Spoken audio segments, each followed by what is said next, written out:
अक्सर कहा जाता है कि नदी को रास्ता नहीं दिखाना पड़ता, वो अपना रास्ता स्वयं बना लेती है। इसी प्रकार पुराने समय में एक ऐसा शिष्य हुआ जिसने अपने हुनर और गुरु भक्ति से अपना नाम इतिहास के पन्नों पर दर्ज करवा लिया। उस वीर योद्धा का नाम था एकलव्य। महाभारत काल में प्रयाग के तटवर्ती प्रदेश में सुदूर तक फैला हुआ एक राज्य श्रृंगवेरपुर था। निषाद राज हिरण्यधनु उस आदिवासी इलाके के राजा व एक महान योद्धा थे। गंगा के तट पर स्थित श्रृंगवेरपुर उसकी सुदृढ़ राजधानी थी। उस समय श्रृंगवेरपुर राज्य की शक्ति मगध, हस्तिनापुर, मथुरा, चेदी और चंदेरी आदि बड़े राज्यों के समकक्ष थी। निषाद राज हिरण्यधनु और रानी सुलेखा व उनकी प्रजा सुखी और संपन्न थी। निषाद राज हिरण्यधनु की रानी सुलेखा ने एक पुत्र को जन्म दिया जिसका नाम अभिद्युम्न रखा गया। बचपन में वह अभय के नाम से जाना जाता था। बचपन में जब अभय शिक्षा के लिए अपने कुल के गुरुकुल में गया तो अस्त्र शस्त्र विद्या सीखने लगा। शाबाश एकलव्य, तुम्हारी अस्त्र शस्त्र के प्रति लगन और एक निष्ठा को देखते हुए आज से तुम्हारा नाम एकलव्य होगा। एकलव्य ने गुरुकुल में अस्त्र शस्त्र की सारी शिक्षाएं ली, पर एकलव्य को अपनी धनुर्विद्या से संतुष्टि न थी। इस कारण धनुर्विद्या की उच्च शिक्षा प्राप्त करने के लिए एकलव्य ने उस समय धनुर्विद्या में दक्ष गुरु द्रोण के पास जाने का फैसला किया। पिताश्री, मैं गुरु द्रोणाचार्य जी से धनुर्विद्या सीखना चाहता हूँ, इसलिए आप मुझे उनके पास शिक्षा ग्रहण करने के लिए जाने की आज्ञा प्रदान करें।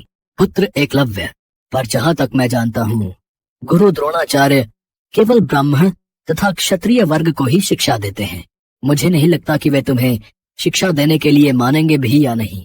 पर पिताश्री, मैं एक बार बस उनसे इस विषय में बात करके लौट आऊंगा। यदि वे शिक्षा देंगे तो मैं अपने आप को भाग्यशाली समझूंगा, अन्यथा उनका आशीर्वाद पाकर लौट आऊंगा। एकलव्य धनुर्विद्या सीखने की धुन और द्रोणाचार्य को अपनी कलाओं से प्रभावित करने की सोच लेकर उनके पास गया, परंतु गुरु द्रोणाचार्य ने उसे शिक्षा देने से इनकार कर दिया। एकलव्य इस बात से तनिक भी आहत न हुआ और उसने वहीं जंगल में रहकर धनुर्विद्या प्राप्त करने की ठान ली। उसने जंगल में द्रोणाचार्य की एक मूर्ति बनाई और उन्हीं का ध्यान कर धनुर्विद्या का अभ्यास करने लगा। एक दिन आचार्य द्रोण अपने शिष्यों और एक कुत्ते के साथ आखेट के लिए उसी वन में पहुंच गए जहां एकलव्य अपनी धनुर्विद्या का अभ्यास कर रहा था। द्रोणाचार्य का कुत्ता राह भटक कर एकलव्य के पास पहुंच गया और भौंकने लगा। एकलव्य उस समय धनुर्विद्या का अभ्यास कर रहा था। कुत्ते के भौंकने की आवाज से एकलव्य की साधना में बाधा पड़ रही थी, अतः उसने ऐसे बाण चलाए कि कुत्ते को जरा भी खरोच नहीं आई और कुत्ते का मुंह भी बंद हो गया।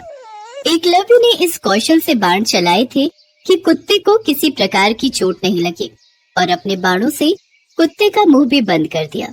कुत्ता वहां से भागकर गुरु द्रोण के पास जा पहुंचा। द्रोण और शिष्य ऐसी श्रेष्ठ धनुर्विद्या देख आश्चर्य में पड़ गए। अद्भुत, ये तीरंदाजी तो कमाल की है। इस कुत्ते को जरा सी खरोंच तक नहीं आई।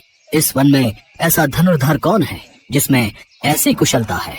द्रोणाचार्य उस महान धनुर्धर को खोजते खोजते एकलव्य के पास पहुँचे और देखा कि एकलव्य ऐसे बाण चला रहा है जो कोई चोटी का योद्धा भी नहीं चला सकता। ये बात द्रोणाचार्य के लिए चिंता का विषय बन गई, क्योंकि कहीं न कहीं वो आने वाले भविष्य के बारे में सोच रहे थे। उन्होंने एकलव्य के सामने उसके गुरु के बारे में जानने की जिज्ञासा दिखाई। पुत्र, धनुर्विद्या में तुम सचमुच पारंगत हो। गुरुदेव, आप प्रणाम। गुरुदेव, आपके दर्शन पाकर मैं धन्य हो गया। पुत्र, क्या तुम मुझे जानते हो? गुरुदेव, एक बार मैं आपसे धनुर्विद्या सीखने के लिए आया था। मैं वही एकलव्य हूँ। हाँ, मुझे कुछ याद तो है, पर तुमने ये धनुर्विद्या किससे सीखी? तुम्हारे गुरु कौन है जिन्होंने तुम्हें ये शिक्षा दी? मैंने तो आप ही से ये धनुर्विद्या सीखी है गुरुदेव, वो देखिए। गुरु द्रोणाचार्य ने देखा वहाँ एक प्रतिमा बनी हुई थी जो स्वयं गुरु द्रोणाचार्य की प्रतिमा थी। उन्हें ये जानकर और भी आश्चर्य हुआ कि द्रोणाचार्य को मानस गुरु मानकर एकलव्य ने स्वयं ही अभ्यास से ये विद्या प्राप्त की है। अपनी प्रतिमा को देख आचार्य द्रोण ने कहा, अगर तुम मुझे ही अपना गुरु मानते हो तो मुझे गुरु दक्षिणा दो। गुरुदेव, आपको गुरु दक्षिणा में क्या चाहिए, मुझसे कहिए, मैं आपको अपने प्राण तक दे सकता हूँ। दक्षिणा में गुरु द्रोण ने अंगूठे की मांग की ताकि एकलव्य सर्वश्रेष्ठ धनुर्धर न बन जाए। कहीं न कहीं उन्हें भविष्य का भी भय था। और अगर ऐसा हुआ तो अर्जुन को महान धनुर्धर बनाने का उनका वचन झूठा हो जाएगा। इसलिए उन्होंने दक्षिणा में एकलव्य से उसके सीधे हाथ का अंगूठा मांगा। यदि तुम मुझे दक्षिणा देना ही चाहते हो तो मैं गुरु दक्षिणा में तुम्हारे दाहिने हाथ का अंगूठा मांगता हूँ। जो आज्ञा गुरुदेव। गुरु द्रोण की ऐसी इच्छा देखकर भी एकलव्य का मन जरा भी विचलित नहीं हुआ। उसने बिना हिचकिचाहट अपना अंगूठा काटकर गुरु द्रोणाचार्य को अर्पित कर दिया।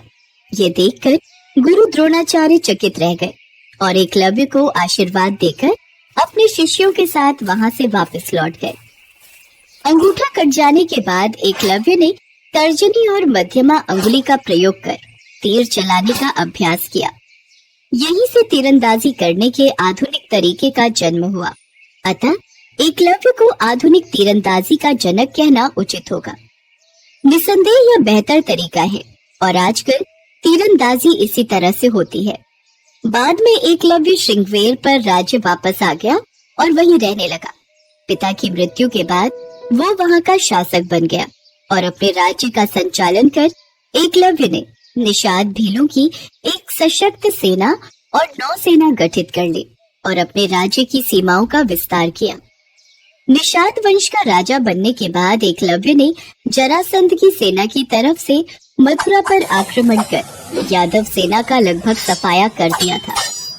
यादव वंश में हाहाकार मचने के बाद जब कृष्ण ने दाहिने हाथ में महज 4 अंगुलियों के सहारे धनुष बाण चलाते हुए एकलव्य को देखा तो उन्हें इस दृश्य पर विश्वास ही नहीं हुआ। एकलव्य अकेले ही सैकड़ों यादव वंशी योद्धाओं को रोकने में सक्षम था। इसी युद्ध में कृष्ण ने छल से एकलव्य का वध किया था। उसका पुत्र केतुमान महाभारत युद्ध में भीम के हाथ से मारा गया था। जब युद्ध के बाद सभी पांडव अपनी वीरता का बखान कर रहे थे, तब कृष्ण ने अपने अर्जुन प्रेम की बात कबूली थी। हे अर्जुन, तुम्हारे प्रेम में मैंने क्या क्या नहीं किया है। तुम संसार के सर्वश्रेष्ठ धनुर्धर कहलाओ। इसके लिए मैंने द्रोणाचार्य का वध करवाया, महापराक्रमी कर्ण को कमजोर किया और न चाहते हुए भी तुम्हारी जानकारी के बिना भील पुत्र एकलव्य को वीर गति प्रदान की। और इन सब के पीछे केवल एक ही वजह थी कि तुम धर्म के रास्ते पर थे, इसलिए धर्म की राह कभी मत छोड़ना। एकलव्य की महान गुरु भक्ति के कारण उसका नाम सदा के लिए इतिहास के पन्नों पर लिख गया। आज भी जब सर्वश्रेष्ठ गुरु भक्ति की बात आती है तो महान शिष्यों में एकलव्य का नाम सर्वप्रथम आता है।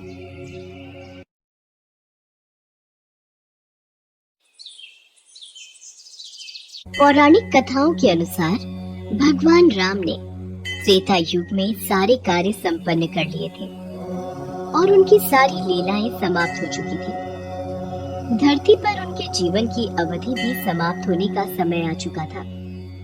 लेकिन समय समाप्त होने के बाद भी मृत्यु के देवता यमराज भगवान राम के समीप उनके प्राण हरने नहीं आ पा रहे थे, क्योंकि रामदूत हनुमान भगवान राम के प्राण रक्षक थे, जो स्वयं महाकाल का एक रूप है और महाकाल से उनके आराध्य भगवान राम के प्राण छीनने की हिम्मत ना तो किसी काल में थी और ना ही किसी अन्य देवता में।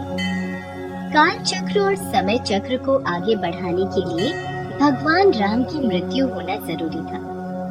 ऐसे में भगवान राम ने एक उपाय निकाला और अपनी एक अंगूठी महल के किसी छेद में गिरा दी और हनुमान जी से बोले, हनुमान, मेरी प्रिय अंगूठी धरती में वहाँ उस छेद में चली गई है।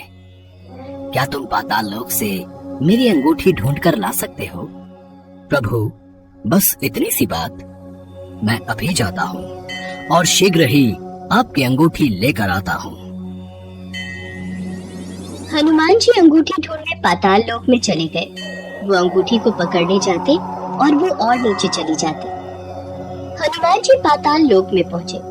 वहाँ वो नागों के राजा नागराज से मिले। नागराज ने उन्हें अंगूठियों से भरा एक कक्ष दिखाया। इस कक्ष में बहुत सारी अंगूठी रखी हुई है। आप प्रभु राम की अंगूठी ढूंढ सकते हैं। यहाँ तो बहुत सी अंगूठियाँ पड़ी हैं। इनमें से प्रभु राम की कौन सी है, ये मुझे देखना होगा। राम जी की युक्ति काम आ गई। हनुमान जी अंगूठी ढूंढने लगे। इसमें उन्हें काफी समय लग गया। हनुमान जी को अयोध्या में न देखकर यमराज ने अयोध्या में प्रवेश किया और वे एक संत का रूप धारण कर भगवान राम जी के महल में पहुंच गए। तब संत के भेष में यमराज भगवान राम से मिले और भगवान राम से बोले, प्रभु, आपको मुझे वचन देना होगा कि हम दोनों की बातों को गुप्त रखा जाए और जो कोई भी हमारी बातों को सुने उसे मृत्यु दंड दिया जाए। आप निश्चिंत रहिए, मैं इसी क्षण सभी द्वारपालों को बाहर भेज देता हूँ। राम जी ने लक्ष्मण को बुलाया और उनसे कहा, लक्ष्मण, ये मुनिवर मेरे साथ कुछ गंभीर वार्तालाप करना चाहते हैं। तब तक तुम द्वार पर ही पहरा देना और कोई भी अंदर न आने पाए, इस बात का ख्याल रखना, वरना तुम मृत्यु दंड को प्राप्त हो जाओगे। जो आज्ञा भैया, मैं आपके आदेश का पालन करूंगा। लक्ष्मण के जाने के बाद उस संत ने भगवान राम को अपना असली रूप दिखाया और बोले, हे प्रभु, मैं आप ही का सेवक हूँ और आपने ही मुझे ये कर्म दिया है कि इस संसार से समस्त जीव जंतु एवं प्राणियों का प्राण हरना, और ये मेरा धर्म भी है। मैं भगवान शिव और ब्रह्मा की आज्ञा से आपसे ये कहने आया हूँ कि आपने जो अपना समय इस पृथ्वी लोक पर निश्चित किया था, वो समय पूर्ण हो चुका है और अब आपको अपने धाम लौट जाना चाहिए। इससे सभी देवी देवताओं में आपको विष्णु स्वरूप में देखकर उत्साह की लहर दौड़ जाएगी। इस पर भी हे प्रभु, आपको कुछ और समय इस पृथ्वी लोक पर बिताना है तो आप रह सकते हैं। भगवान राम तो अंतर्यामी है। वो यमराज की बातों को सुनकर मंद मंद मुस्कुरा रहे थे। भगवान राम और यमराज के बीच वार्तालाप चल ही रही थी कि इतने समय में भगवान राम के महल में दुर्वासा ऋषि आ पहुँचे। प्रणाम गुरुवर, कहिए मैं आपकी क्या सेवा कर सकता हूँ? हमें भगवान राम से मिलना है, अभी तुरंत। गुरुवर महाराज, भैया राम अभी किसी से नहीं मिल सकते। उन्होंने किसी को भी कक्ष में न आने का आदेश दिया है। मैं उनके समक्ष नहीं जा सकता। लक्ष्मण की बातों को सुनकर दुर्वासा ऋषि को क्रोध आ गया और वो श्राप देने लगे। मेरा इतना घोर अपमान! अगर मुझे राजा राम से नहीं मिलने दिया गया तो मैं पूरी अयोध्या नगरी को अपने श्राप से जलाकर भस्म कर दूंगा। अगर मैं इन्हें भैया के महल में जाने दूं, तो सिर्फ मुझे ही मृत्यु दंड मिलेगा, लेकिन अयोध्या नगरी तो बच जाएगी। गुरुवर, मैं भैया को आपके आने की सूचना देकर आता हूँ। लक्ष्मण भगवान राम के कक्ष में चले गए। लक्ष्मण को सामने देख भगवान राम चौंक गए और यमराज अंतर ध्यान हो गए। राम जी दुखी हुए कि एक राजा होने के नाते उन्हें लक्ष्मण को मृत्यु दंड देना होगा। राम जी ने अपने कुलगुरु से इस विषय में वार्तालाप किया। राम, किसी अपने का त्याग करना भी मृत्यु दंड के बराबर है, इसलिए तुम लक्ष्मण का त्याग कर दो। लक्ष्मण ने गुरुदेव और राम जी के बीच हुआ वार्तालाप सुन लिया और वे श्री राम से बोले, भैया, आप मेरा त्याग मत करना, मैं ये सहन नहीं कर पाऊंगा। आपके वचन का पालन करते हुए मैं स्वयं ही अपने शरीर का त्याग कर दूंगा। लक्ष्मण ने अपने भ्राता श्री राम का वचन निभाने के लिए अयोध्या की सरयू नदी में समाधि लेकर शेषनाग का रूप ले लिया और फिर भगवान विष्णु के निवास स्थान क्षीर सागर में जाकर उत्पन्न हो गए। उसके बाद भगवान राम भी लक्ष्मण के वियोग में थे। उन्होंने भी सरयू नदी में जाकर जल समाधि ले ली और अपने परम धाम को चले गए। उसके पश्चात हनुमान जी जब अंगूठी लेकर वापस लौटे तो प्रभु राम को महल में न पाकर हनुमान जी बहुत दुखी हुए।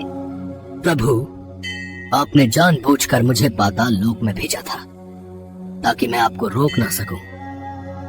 प्रभु, आपकी आज्ञा पाकर मैं धरती पर ही रहूंगा और जहाँ कहीं भी आपके नाम का भजन और कीर्तन होगा, वहाँ मेरी कृपा हमेशा बनी रहेगी।